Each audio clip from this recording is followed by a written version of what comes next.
Hi, I've got a couple of tips for you today based on my experiences that I think are helpful for vision. And the first one is I encourage everybody to go out for a walk in the open every day and to look at things in the distance. Since I got my dog, I go out for a walk on the Downs. It's a range of low hills near where we live, overlooking our town. And I usually go with my husband, who has very nearly perfect sight. And he demonstrates his perfect sight all the time by constantly looking around and noticing details that I would not even begin to imagine existed. Now the point about that is, once he has noticed them, he can say to me, "Can you see that ship on the horizon?" And he can point roughly to where it is. And once I start to scan, and it's important to scan, to sort of shift your gaze constantly and to be aware of everything around where you're looking. Once you do that, even if you are short-sighted, you find that your focus does go in and out, and you can catch glimpses of these little details in the far distance that you never knew were there. So this is an exercise for short-sighted people. Down there is a golf course, and I'm looking at the golf course and seeing if I can see any flags. In the normal course of events I would never see them, but because I know what I'm looking for, and because the flag's waving in the wind, there's a little white one in the middle which occasionally flashes as it comes on broadside to my vision. And I think there's another white one to the left, actually. Would you say? Yes. There's something white right on the edge of the green. There is. And there's also one from the green nearest to us where you can see the white flag fluttering. If you go up to a band of trees, and there's another green positioned in a circle of trees, and there's a white flag there.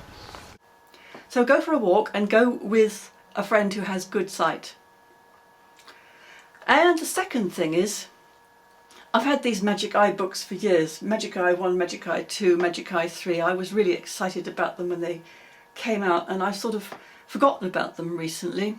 But then I saw on Amazon a more recent one they've produced. The company's changed its name, but it's the same people, Magic Eye Inc. And this one's called Magic Eye Beyond 3D, Improve Your Vision. Well, they don't say a great deal about improving vision, but they say enough to make it interesting. And they're talking about this same thing that I'm saying. Don't just focus on one point when you're trying to see something. Be aware of the whole of your visual field. Be aware of things moving here, there, everywhere, changes in light and shade. What they call it in this book, they call it soft focus as opposed to hard focus. Soft focus to me implies, like you get in the cinema where they've actually defocused. It's not about losing the sharpness of the focus, because you actually gain more focus by doing this. And what it's about is really about developing your awareness. So you're not just using your attention, your single-minded attention on one point. You're actually enlarging your awareness to take in everything. You're still noticing detail, but you're noticing detail in the periphery as well as in the middle. And these Magic Eye images are really very good for getting you into the right mindset to be able to experience this. And when you experience it, it's like, wow, it's all, you actually feel the depth. The depth is tangible somehow. So if you can do them, I would say get one of these. It doesn't matter which one. You can also download images from the internet and practice it every day. Bye.